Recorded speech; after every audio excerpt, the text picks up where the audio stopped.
เรียนม.2 นั่งมอนี้ที่สำหรับเรียนม.2 นั่งมอเป็นจากที่ตัวและเป็นสิ่งที่ทรงของการได้ทำมาตลอดมอนี้การที่ได้ทำมอแล้วก็มอเรียนที่ภาคได้รับแข่งขันรางวัลที่2วิชาเคมีศาสตร์สั้นมัธยมศึกษาขั้นต้นได้แก่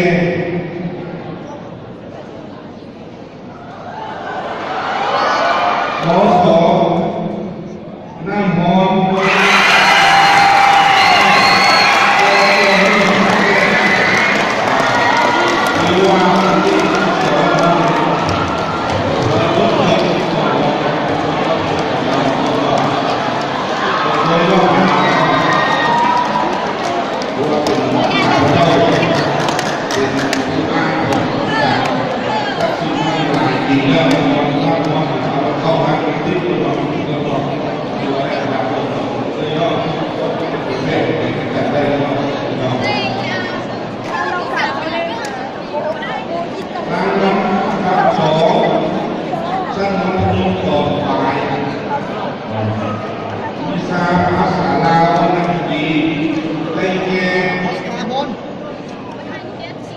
โรงเรียนพรสวรรค์โรงเรียนไทยราชนครหลวงเชียงใหม่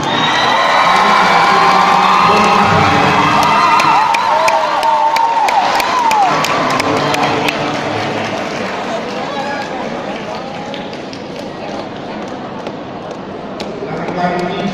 2วิชาคณิตศาสตร์ชั้นมัธยมปลายได้แก่ผู้เกี่ยวกับเรื่องเป็นการแข่งขันกับเราในชั้นม.4 ในสิ่งต่างๆเนาะเป็นในอันดับที่ค่ายศึกษาเนาะ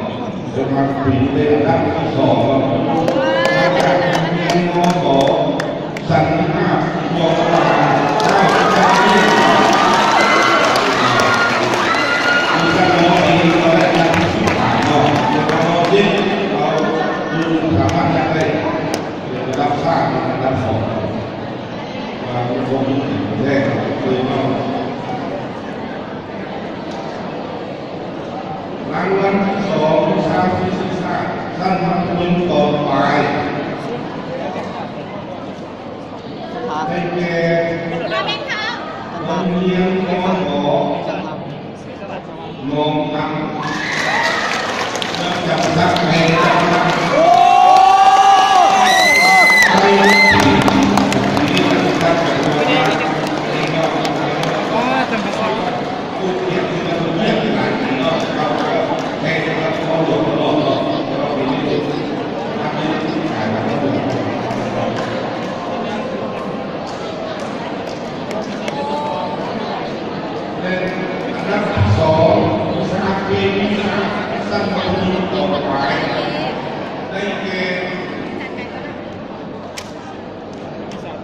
ผมนี่ก็เป็นผู้ยอดในของการแข่งขันในระดับม.4 เกี่ยวกับได้ระดับที่1ในวันที่การศึกษาระดับที่2เราต้องเป็นการแข่งขัน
ที่2 ดูสีมากที่ได้เดี๋ยวเงิน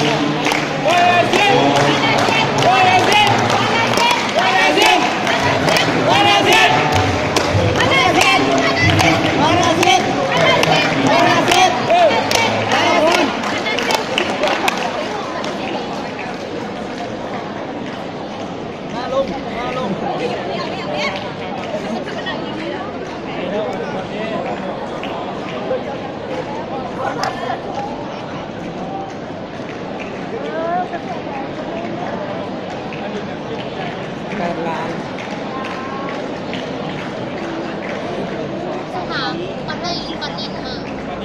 ประมาณปันนินเลยปันนินคาราโมทีฟแม่จะบอกเลยเคยขึ้นบริษัทเหรอเอาเด้ออันนั้นคือที่เป็นรางวัลอันนั้นอยากไปอยากเลย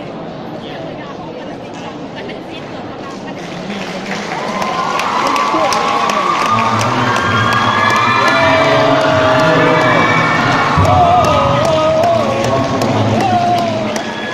นมองเป็นอะไรเนาะของดีเนาะ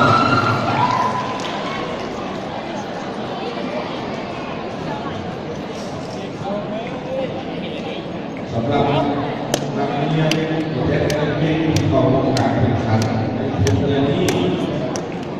เป็นการทำรางวัลอะไรนะเป็นการทำเงินผู้ดึงที่ผู้การศึกษาผู้ดึง200,000ที่เลยพอแล้ว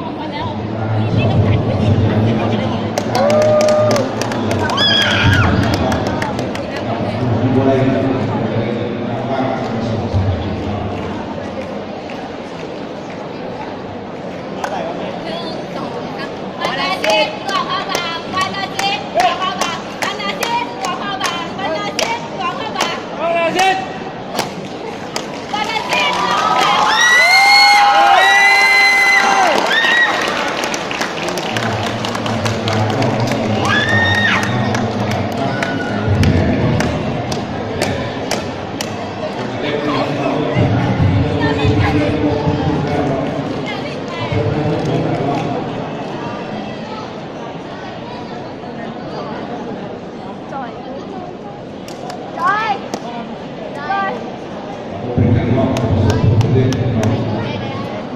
ำหรับปีนี้เรา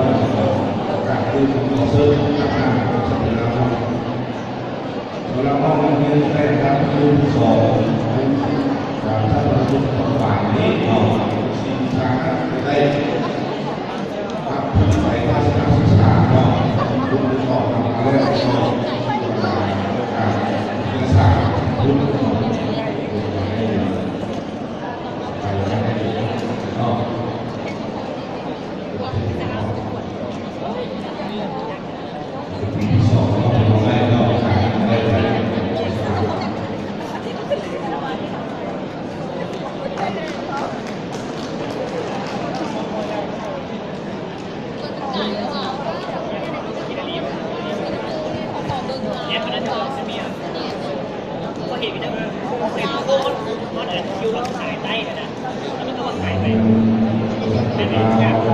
เ